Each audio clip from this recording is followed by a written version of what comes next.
CS 340 time. Yeah, I'm Frank. This is your co-host Payman. He's going to pay attention today because I've caught him sleeping a couple of times in the last couple of lectures. It's going to be good.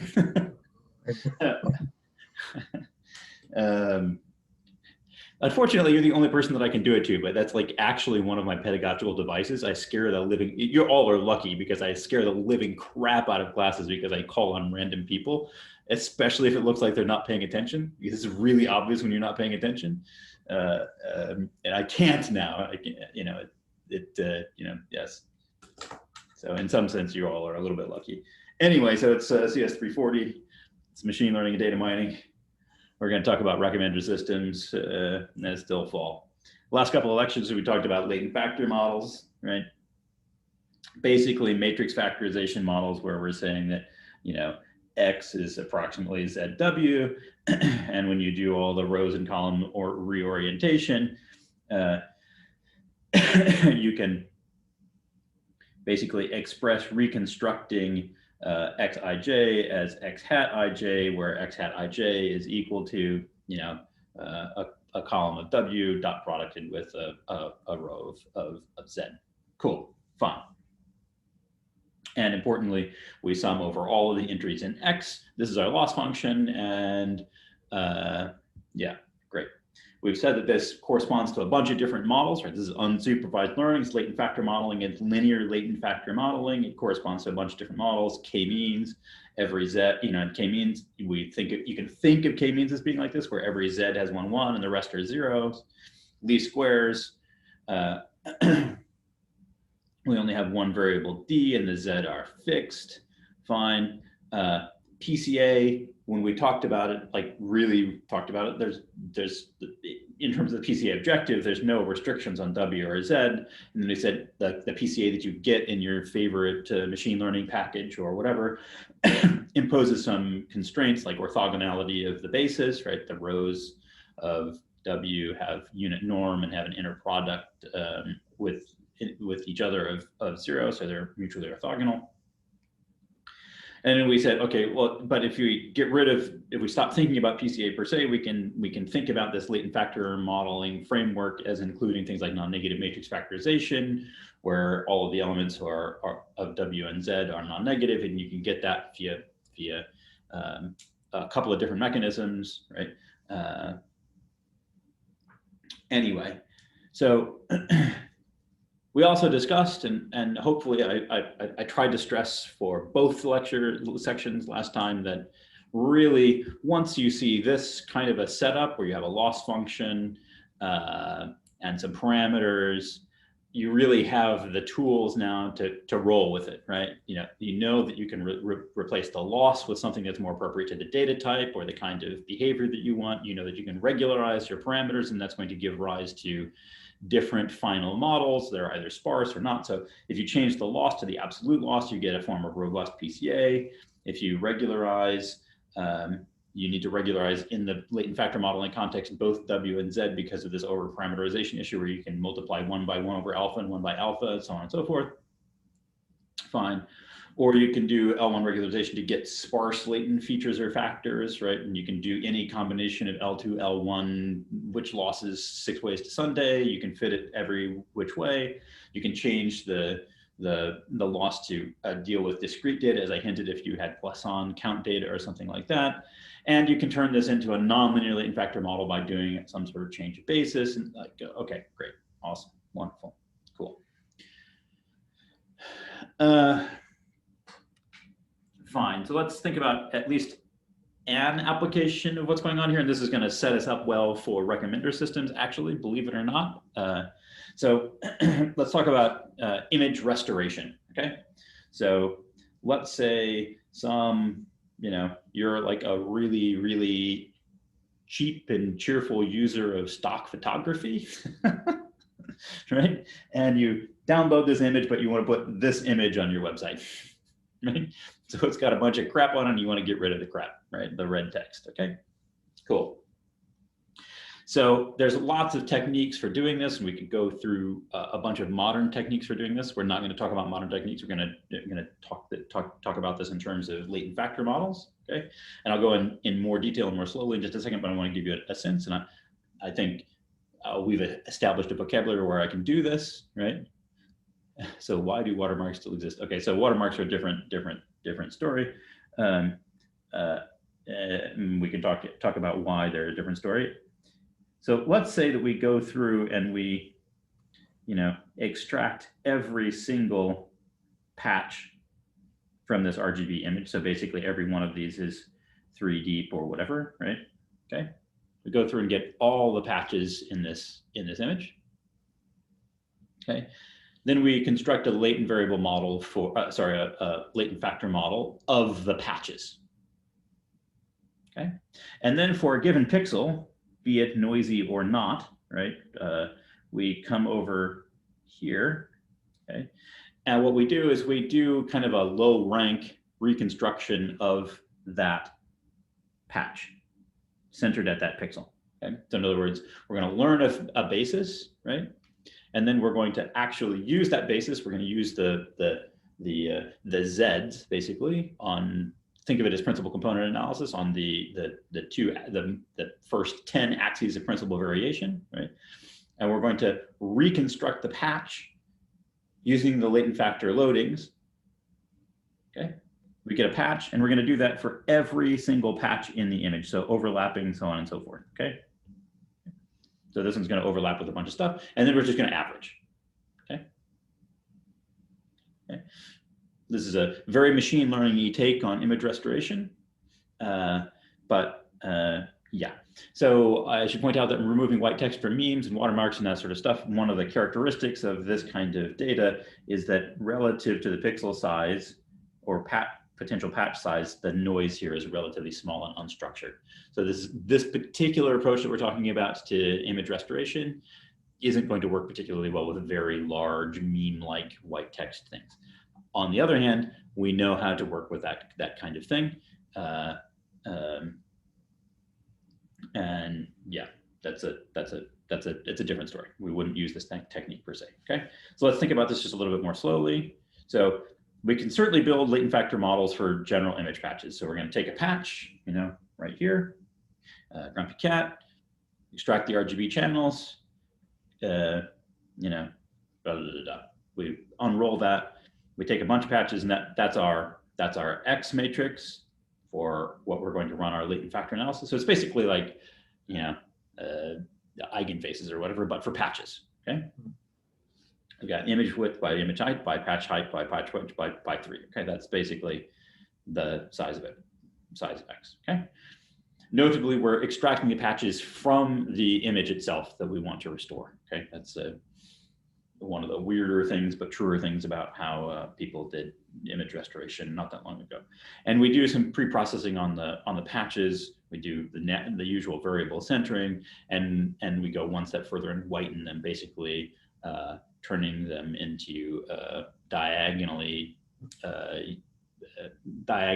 identically distributed with unit variance on the diagonal. Samples.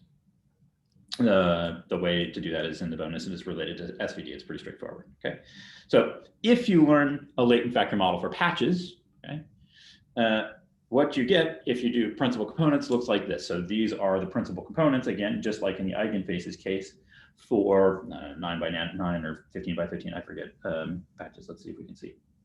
I don't want to count a lot. Okay, no, I'm not going to count. Community. Anyway, so some patch size, right? So and these are the PCA bases, right? Okay. So there's some like question like do these actually make sense? They don't seem quite right. Like it's not clear that you're actually getting anything out of here. Maybe these are not that, we argued about what kind of responses that what kind of features humans use. So probably if we use such a basis, it's not going to actually produce good in painting because it's not going to be what humans are doing. So we sort of think of like the visual cortex is using these Gabor filter-like things, right, and color opponency in these kinds of feature spaces, right? And it turns out that if you do sparse latent factor models, non-orthogonal, right, you get you get bases that look much more reasonable. And if you go one step further, right, and you whiten the data first, you get parts of which you use to construct a patch that consists of Gabor-like filters and color opponency kinds of filters. Okay, so that's kind of cool. And you can go further and you can do a structured sparsity type thing. But to flip back, so if you to get an image restoration result like that, you really want to use a basis that is sort of well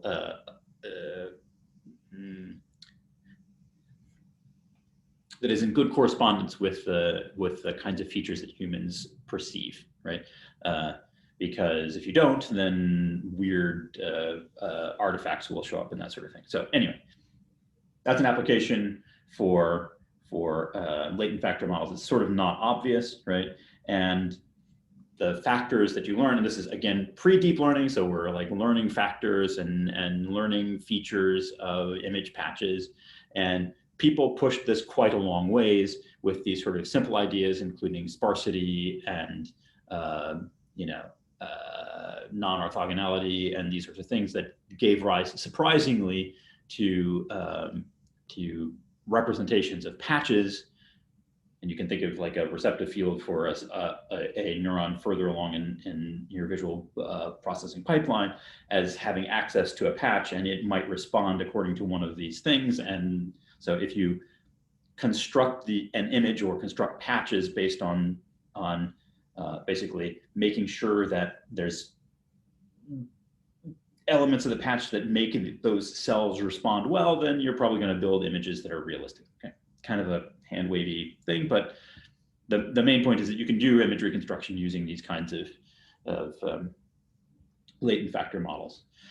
So if we go beyond non-negative matrix factorization or sparse latent factor models, we unfortunately don't talk about it in this course because we have to think about this probabilistically in order to make it really make sense. But non-negative matrix factorization has largely been replaced by what are called topic models, and sparsity arises naturally in these. It's fully Bayesian. It's 540, 440 territory, and the most popular example is called latent Dirichlet allocation. It's yeah, so it's actually in terms of probability models is incredibly simple. But the basic idea is that you can construct documents by combining parts which consist of topics which are distributions over words. Okay, so you can go a long ways away. You can go a long ways with this kind of latent factor modeling stuff. Okay, cool. All right. Now,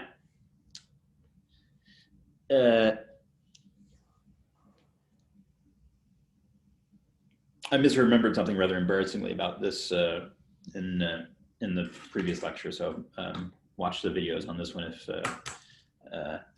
you don't want to get a little confused right here. Not confused, but whatever. Okay, so the cool thing about this latent factor modeling thing that we've been doing and hinting that it's a matrix factorization model is that we can now talk about arguably the most valuable modern use of machine learning in FANG companies, basically, which is collaborative filtering or recommender systems or whatever. So when I think about these things, I just think of matrix factorization because that's what they are. But when you look in the literature, there's a huge literature on recommender systems, collaborative filtering, and so on and so forth. And the very existence of Kaggle and arguably the realization by industry that this is a really important thing to be doing came from this Netflix prize thing. Okay, now I remember the Netflix prize being kind of out there a little bit, but then was it was like Reed Hastings came to NeurIPS in Vancouver and stood in the Hyatt downtown in December of 2006, I think, and talked about the Netflix prize and why it was important and so on and so forth. But they announced it slightly before that. I thought that was a formal announcement, and I forgot that it was announced earlier. The Netflix prize is the following, if you're unfamiliar with it. Netflix gave out 100 million ratings from 500,000 users on 18,000 movies. They said, here you go. Here's some data. Okay, machine learning world, please. And they held out some of it so that they had a test data set that had some ratings for some movies that you didn't get to see, for users you didn't get to see in movies that were in the data set, right?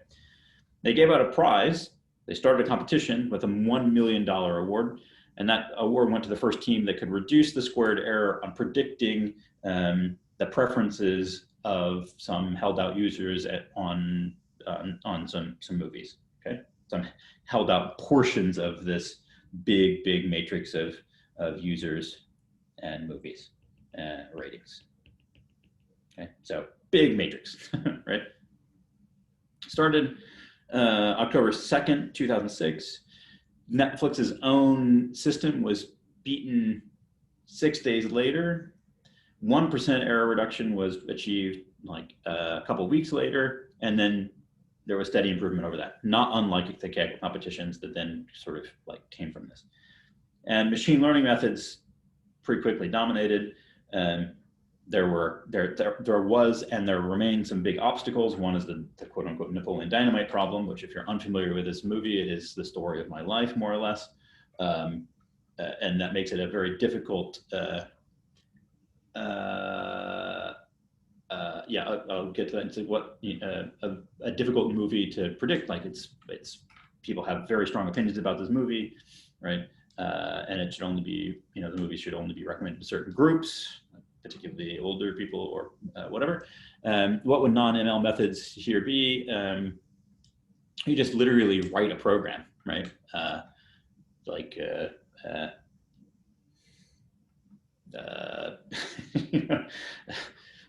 Find the nearest user in, exactly, just a whole crap ton of if statements and so on and so forth, not necessarily data driven. If the movie that end user thing that we want to produce a recommendation for, find the 5 nearest users in reference space and the 2 nearest movies in movie space and make an average. Like there's a whole bunch of stuff, right? Okay. So the prize, this was achieved, and the prize was awarded in 2009. And it was, again, a win for ensembling, more so than anything else, right? Like having lots of models was more important than improving models per se. Inside of the winning entry, and basically most entries on the leaderboard, they used collaborative filtering or matrix factorization methods. And they're methods that only look at ratings, not features of the movies or users. And that's one of the reasons for this, is that the Netflix data didn't have features of the movies or users. You had to actually go get those individually if you wanted to do that. And that wasn't an easy thing to do either, although some people did. So a simple collaborative filtering method that does really well, improved by 7% on the baseline, was regularized matrix factorization, and this is used by many companies for recommendation systems now. Although we've sort of moved beyond it, and in some cases it's a good baseline system. Okay, they're everywhere: music, news, books, jokes, restaurants, friends, dates, so on and so forth. Fine. And there are a couple of different approaches for doing this, for making recommendations, right? There's content-based filtering, which is effectively supervised learning. It's part, I guess, 2 of the course, 3 of the course, right? Where you have some features of the movies and you have some features of the users, you combine them together into some feature vector xi, and you make a prediction yi based on that. Cool. And this is very much like the Gmail important messages thing. There's personalization with local features and global features and so on and so forth. And then there's Then there's collaborative filtering approaches, which is unsupervised learning. It's basically matrix factorization. And as you'll see is what we've been talking about this entire time, right? So you have the label matrix, you have no features, you just have the features of movies or users, you just have preferences from everybody, right? Just the labels, okay? And this So is the like user features would be how they rated other movies? no, Shaunak, that's so user features would be like how old you are, how many credit cards you have, what kind of credit card debt you have, uh, where you live, what's your gender, what's your whatever, right? And movie features would be, has Nicolas Cage, has let's see, let's look at Payment and try to guess what kind of movies Payment likes. I'm gonna go with a romance movie, so I'm gonna say has Jennifer Aniston in it, or rom-coms. I think Payment's a rom-com guy. I'm feeling it. Yeah, I bet Payment, like me, cries in movies. You seem like a movie crier. I'm a movie crier. Every movie. Yeah, sure. Okay, so sorry. Okay, so collaborative filtering. What is it? What's the deal? So we're given this big matrix. 500K users, 20K movies, whatever, right? And we've got ratings for them. Now the question is, Payman, well, will he like, Big Fat Greek Wedding?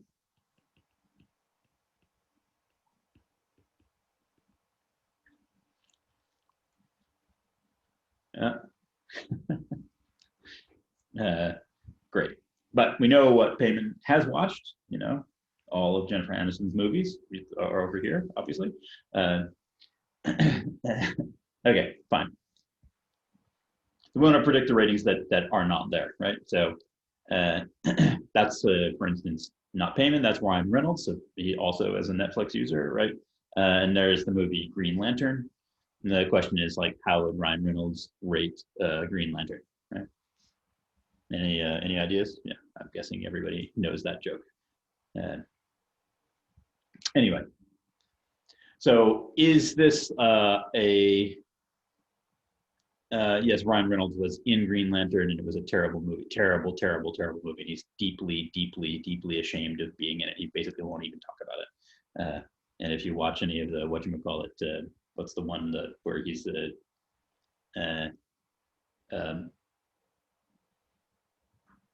Deadpool. Yes, there's a whole bunch of jokes about Green Lantern and Deadpool for that very reason. Anyway, so is it crazy to actually think that you could predict what these are? It's crazy, right? Well, maybe not so much, right? So if lots of users, if basically the rankings given to different movies are correlated amongst a bunch of users, then they're probably similar movies in some sense, right? People who like sci-fi movies are going to give sci-fi movies high marks, and people like Payman who like Jennifer Aniston movies are going to give Jennifer Aniston movies. Anyway, okay, so there's some similarity there, and again, there's going to be similarity between users because again, people who rank a movie, the same movie similar ways across a bunch of movies probably have similar tastes and are similar in other respects as well, right? Fine. Okay, so it turns out that actually solving this problem, given the tools that we have now, is pretty straightforward, right? So we have been using X in our latent factor model slide so far, but we're going to switch over to Y here, right? That's just to distinguish it in the collaborative filtering sense. But basically, we're going to say that Y is some matrix that's well approximated by a matrix factorization model, Z times W. Okay. In other words, each individual entry, just like in latent factor models, is well well approximated by an inner product between some movie latent features and user latent features. Okay, same deal, right? So ZIC, we don't know exactly what the latent features are, but maybe the Cth column could mean likes Nicolas Cage, and in WJC that could mean has Nicolas Cage, and then when you dot them together, then great, that's going to be some higher movie preference because of that. Okay. So in order to take our latent factor models and turn them into collaborative filtering models, literally there's only one thing that you have to be able to, to recognize, and that is that instead of summing over all n times d entries of y, well, we only sum over the ij entries in y for which there exists a rating, right? And then we have exactly the same loss that we've been talking about. It's literally the matrix factorization loss, the latent factors loss, so on and so forth. We add some regularization so we don't overfit, because now we have even less data. It's super important to regularize, right? And basically what we have is that this is regularized principal components analysis on the available entries of y. Typically fit it with stochastic gradient descent, and this by itself gives you a 7% improvement on the Netflix problem, and is a pretty reasonable recommender system, okay?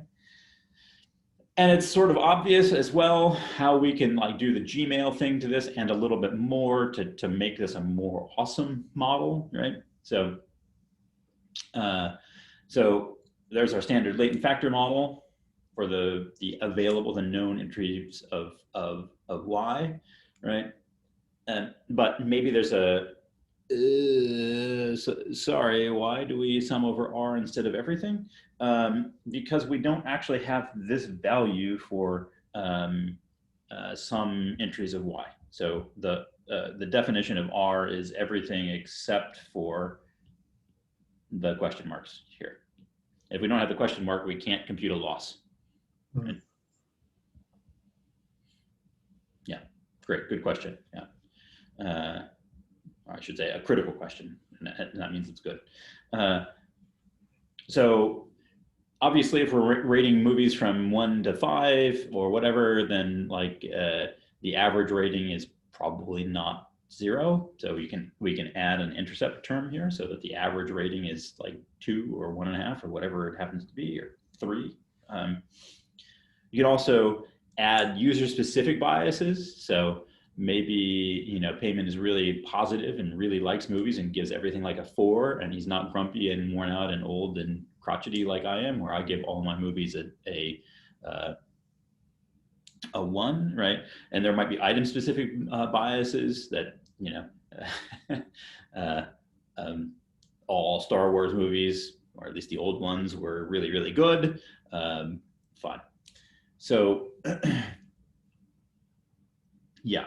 So we can add these kinds of terms. We can add regularization for these terms as well, no problem, right? What's interesting though is the winner of the Netflix challenge was actually never adopted, and there's some interesting reasons for this, right? And this leads on to advanced topics like reinforcement learning and so on and so forth, which we don't cover in this course. Which is like, for instance, let's say I will go through an insomniac period and I watch a bunch of World War II movies, right?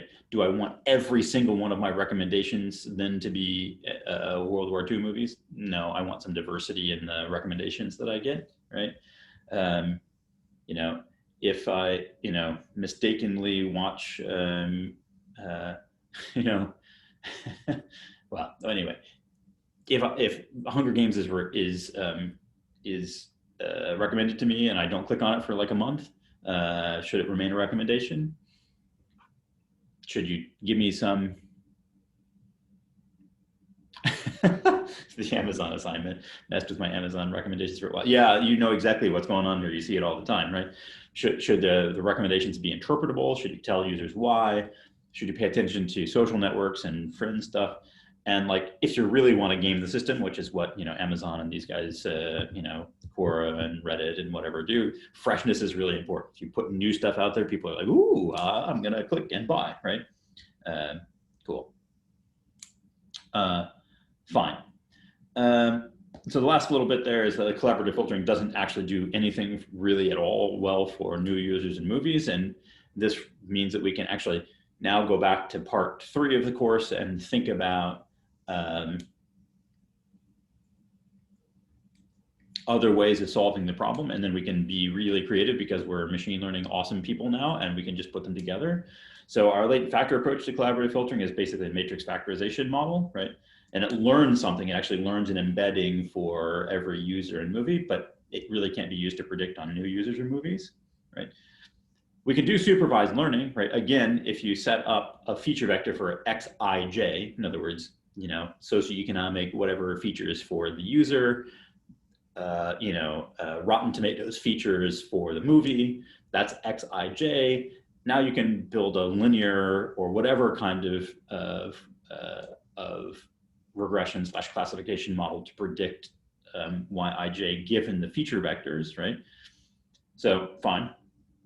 This is just a standard, supervised learning setup. Y is, would be all of the given ratings, and X would be all of the content-based features for movie user pairs, right? Fine. This, of course, will allow us to predict on new users' movies, but it doesn't actually learn anything. It doesn't learn an embedding. It doesn't learn features about the users and movies.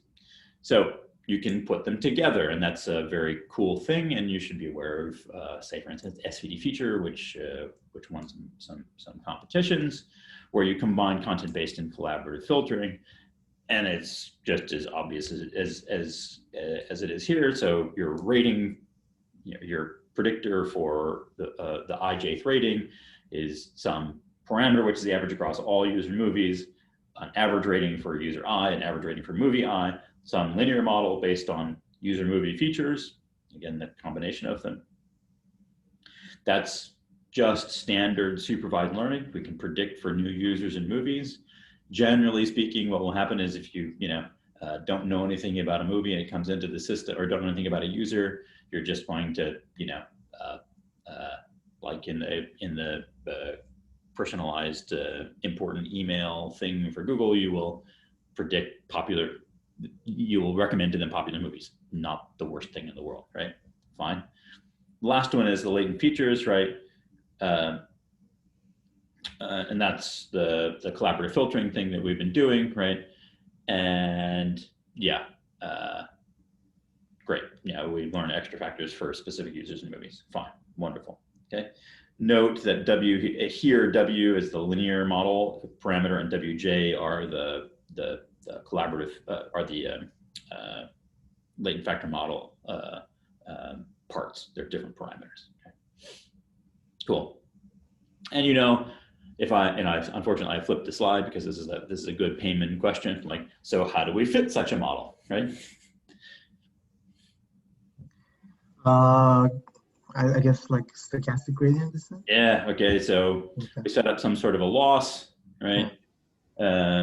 And we do stochastic gradient, right? So we did, stochastic gradient for supervised learning. You choose a random example I, and you update parameters, whatever it is, using the gradient with respect to example I. You can look at in the back of the lecture slides for the specific gradients for this, but it's really straightforward. The stochastic part is over the pairs of users in random product. So you pick a user and you pick a random product, and then you update all the parameters based on the gradient for this particular user product, right? And some get updated all the time, and some get updated on an IJ basis. Fine, doesn't matter. Okay, beautiful. Another thing that you can do, and this is kind of the end of this bit of recommender systems, which is like really straightforward given what we've done with latent factor models, is now you often give away your data by logging in via Facebook or something like that, and then they have access to all of your friends and so on and so forth. So you can actually do social regularization. So for the user embedding, like the user factor that you have for instance, ZIU, you can actually regularize that to be closer to your friends' embeddings. So you just add this term onto your loss. Yeah. Oh, oh no, are there ML methods that allow for updates to the trained model in real time? Like if we always have a stream of new data coming in and we need to manage it quickly. Oh, you are, oh, that makes me so happy. And oh man. The answer is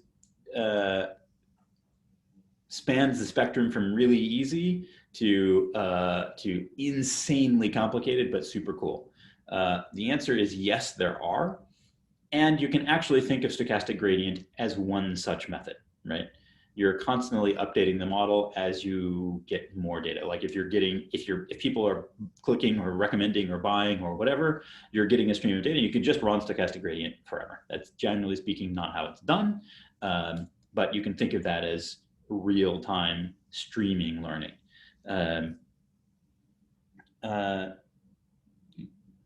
Other forms of streaming learning are more complicated, and you have to sort of address them using the probabilistic or Bayesian point of view.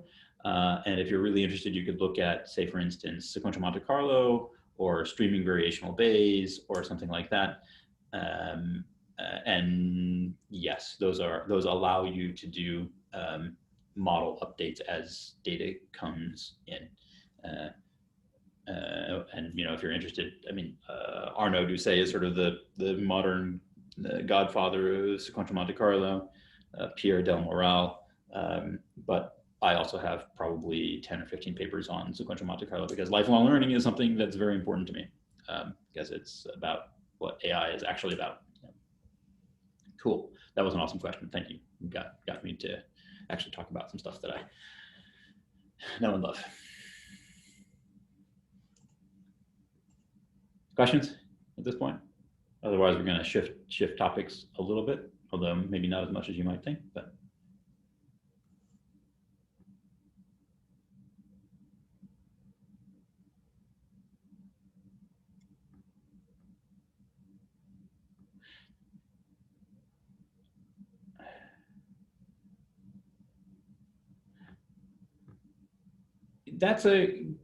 Okay, so the question is, if we do stochastic gradient descent continuously, won't it never converge and thus never have the optimal loss?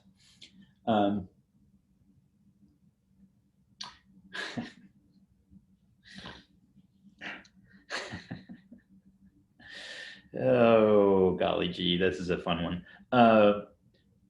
So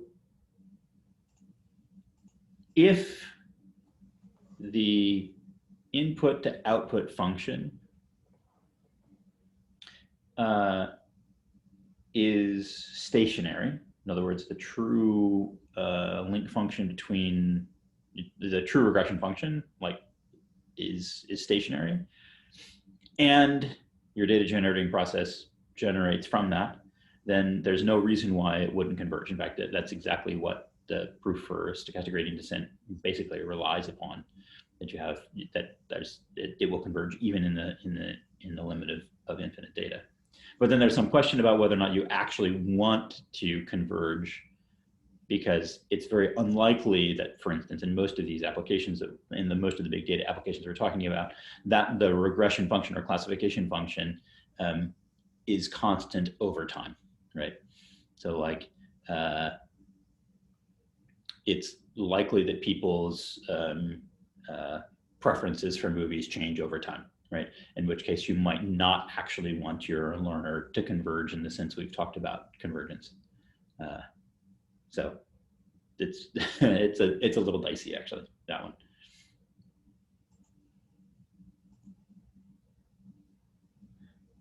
Good question. Fun. Okay. So we're going to do we're going to introduce like a crazy idea in the very last, in the last little bit of time we have right here, which is we've said that one of the applications for latent factor models is visualization. Take your high dimensional data, some very high dimensional data, and smash it down into some low dimensional representation that represents most of the variability of the data in some visualizable way. And here we had, like genetic SNP data of European population of like several thousand people of European descent. Take 200,000 gene expression levels, and you can't visualize that, but maybe you can use PCA and smash it down into 2 dimensions and get some interpretable structure out, and that's basically what we see here, right? Okay, so we want to visualize our high-dimensional data and draw some sort of conclusion from it. Fine, cool.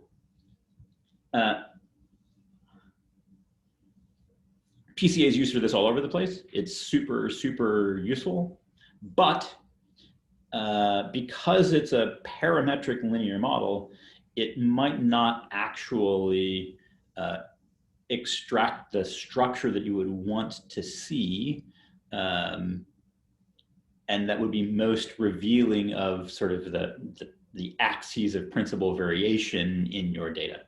So think about these image patches here on the left. What are the axes of principal variation in these images, Peyton? Doesn't have like a, well, what is the axis of what, sir? Principal variation, right? On what manifold do these images live? I guess.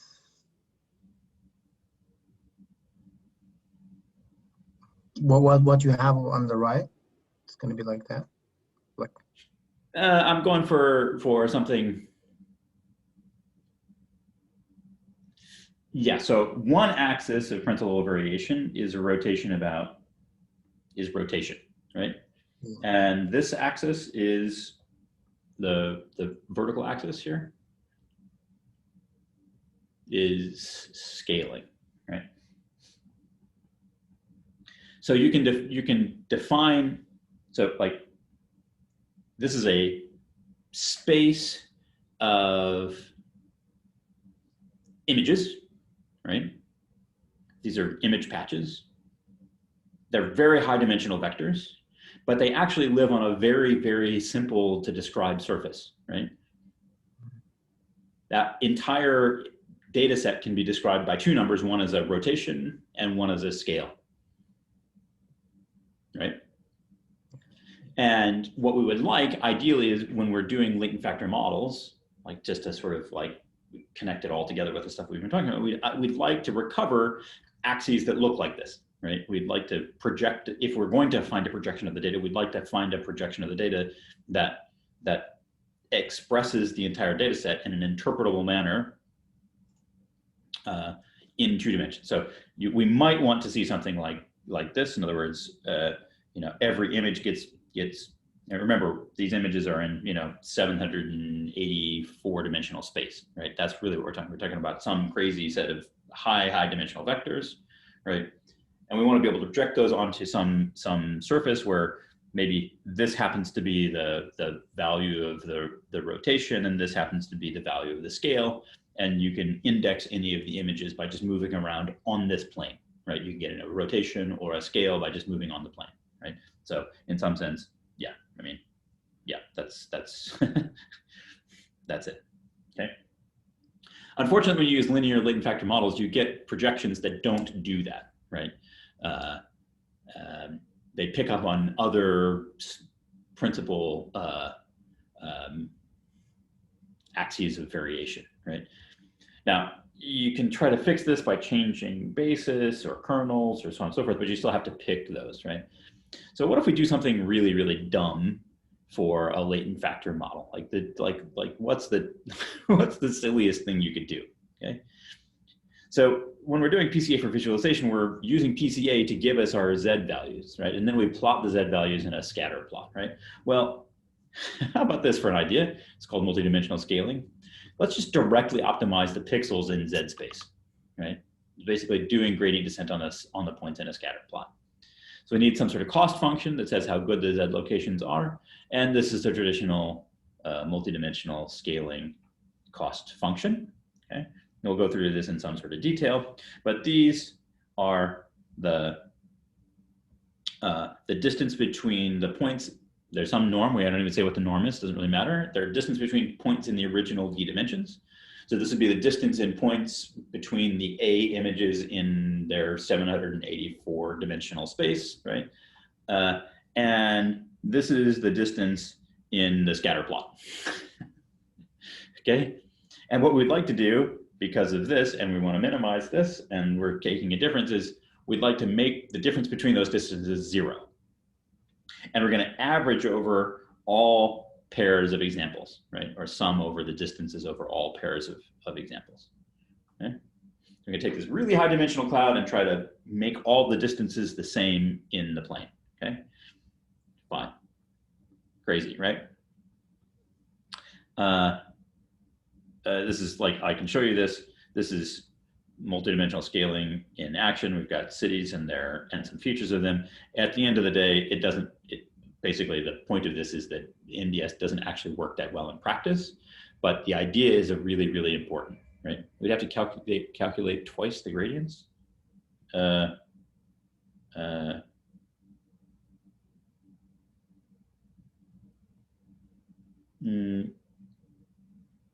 Yes and no, depends on how you count, right? I mean, you're going to pick an IJ pair, and then there's a bunch of ways to solve this, but if you're going to do stochastic gradients or something like that, you just pick an IJ pair and take a gradient with respect to Z and ZJ, Zi, Zj simultaneously, right? And go like that. Okay, so MDS doesn't work that well in practice, right? Although the idea is really compelling, right? You have some large distance in the space of X, and you'd like that to transform into a large distance in the space of Z and a small distance in the space of X, and you'd like that to transform into a small distance in the space of Z, where X is high dimensional, Z is low dimensional. Okay, fine. Something to think about, because that's going to give rise to what we talk about on Friday. Okay, so recommender systems, they're used to recommend products. They're super valuable. Okay? They're basically matrix factorization methods. We've talked about them. It's basically PCA. And this, for all of you who are like, why are you not talking about, the eigen decomposition of the covariance matrix and the Lagrange multiplier constraints? Because the thing that's really actually important is the matrix factorization part and being able to fit very large models, which basically is stochastic gradient anyway. And for most interesting applications, the basis set and so on and so forth isn't necessarily going to be the one that corresponds to the mutually orthogonal unit norm variance maximizing basis. And recommender systems are just another application. They're the principal application of matrix factorization methods, and it goes by collaborative filtering or recommender systems, so on and so forth, but basically try to fill in missing values in a matrix by posing it as a matrix factorization problem. And what we just talked about, this multidimensional scaling mumbo jumbo, you can think of as a non-parametric latent factor model, where the latent factors are just very directly one per data item, and it's their position in 2D plotting space, basically. So that's it for today. I'll take questions until 5 local time, and otherwise, thank you for your time and attention.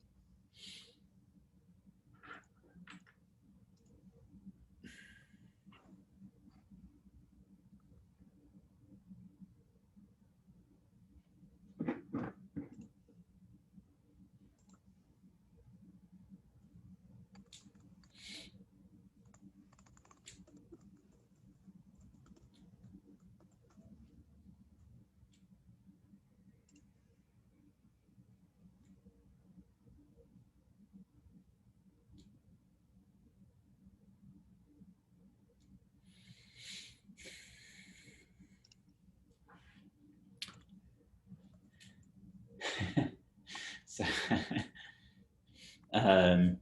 the real issue with that was the AOL release, not that I have some personal history with. So the comment was something about the de-anonymization of the provided data. If you want the bad one, look at AOL search history. There was some bad stuff that happened with that. And unfortunately, it was one of my friends who, as an academic, made the release of the AOL data that then was de-anonymized by the New York Times. Lost his job. Yeah, worked out okay for him. Abdur Chowdhury, good guy. Isn't?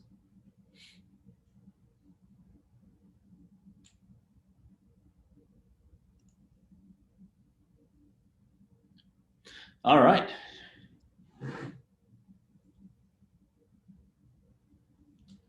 Is PCA, okay, this is good. Is PCA a massive part of modern day systems, or would you say it's outdated? Okay, this is a really good question. I would say it depends on what modern system you're talking about, right? If you are doing data analysis in small n, where small n is thousands or tens of thousands of data points or something like that, and you are not necessarily in one of the data regimes that is well supported by pre-trained deep neural networking models and so on and so forth, then yeah, it's very, very used still. Usually, again, for visualization purposes, but also as a preprocessor. So like I would be willing to bet that if you went to any IEEE journal and EMBS or biomedical systems or something like that, virtually every paper will have PCA in it as a pre-processing step for whatever data they're using in their thing. In deep learning systems, no. Basically, all pre-processing by any sort of latent factor model or something like that has been replaced with learned filters. Is there a course that teaches differential privacy and stuff here? Oh, that's a lovely, lovely question. One of my dear friends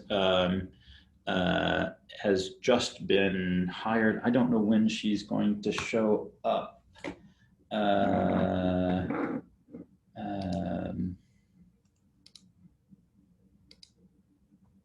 So basically, we have one of the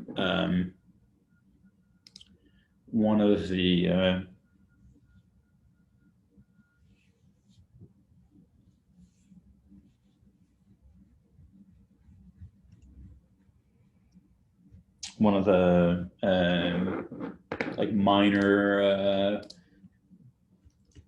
gods of differential privacy, particularly Bayesian methods. Mi-Jung Park, who's showing up. And I would highly recommend, if you're interested in differential privacy, that you reach out to her even before she arrives. She's at MPI right now, the Max Planck Institute, and I think she's pushed it back until the end of the spring, but she'll be interested in talking to people. Does collinearity mess up PCA?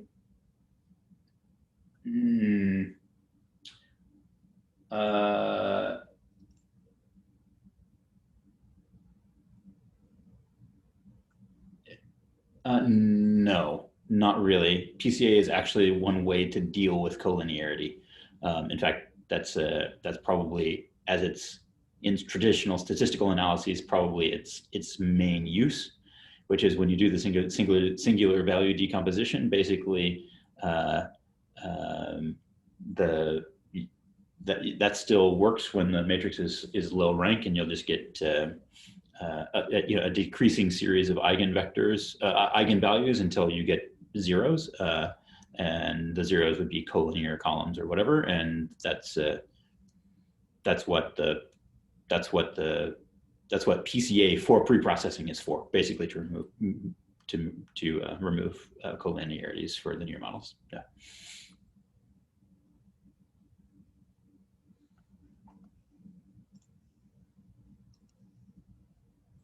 But it comes at a cost, because then the PCA gives you every principal component is a linear combination of your original features. So it becomes, you have to spend time interpreting what the principal components are if you're going to use it in a traditional application.